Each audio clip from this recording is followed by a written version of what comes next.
Phineas and Starlow were talking quietly to Caldy next morning when Duncan stormed up, followed by Sir Handel.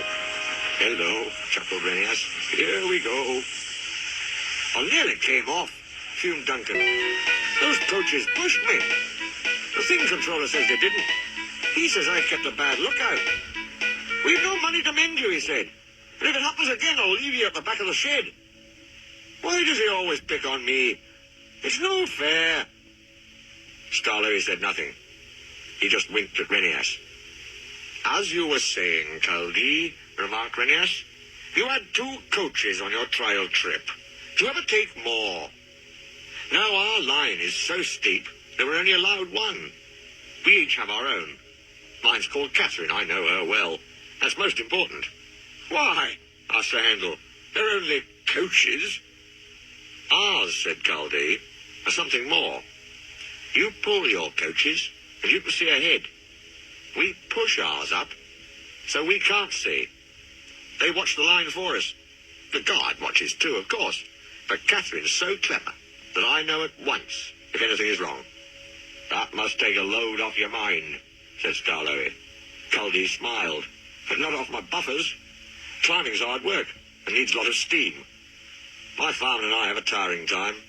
Coming down," he went on, "it's different. Catherine and I just roll. We need no steam for that." Sir Handel sighed enviously. I should like that," he said. "With your automatic brakes, it sounds like a rest cure."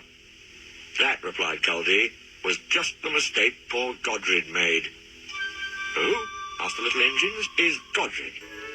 "Godred was our number 1, and named after a king," Caldy replied.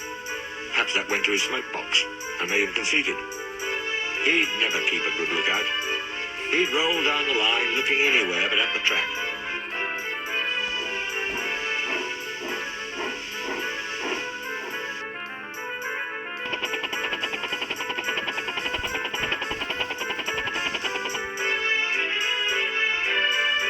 "You'll have an accident, I told him." "Pooh," he said, "I've got automatic brakes, haven't I? And driver's got his air brake. What more do you want?" "More sense from you," I said. "No engine can stop at once if he isn't ready to obey his driver's controls." "The first thing a young engine learns," agreed Starlow. Godred never learnt sense. His driver and fireman and the manager all spoke to him. They even took him to pieces to see if anything was wrong. But he still went on in the same old way. One day, I was going up and waited at the station for Godred coming down to pass me. As I waited, so it happened. One moment he was on the track.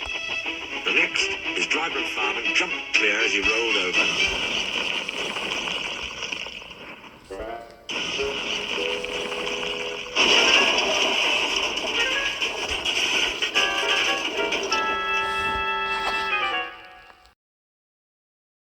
No one was hurt.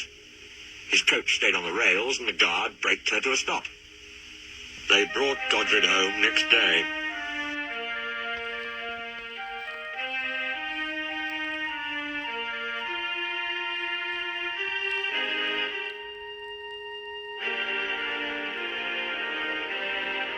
"We've no money to mend you," said our manager, "so you'll go to the back of the shed."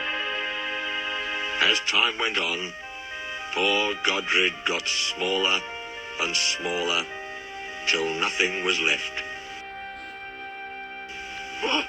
What happened?" asked Duncan anxiously. "It's not nice to talk about," said Caldy. "But what happened? Why isn't it nice?"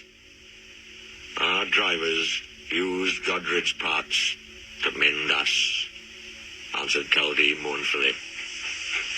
Sir Handel and Duncan were unusually silent, long after Caldy had gone home. Neither Starlow nor Phineas ever mentioned that Caldy had made the story up.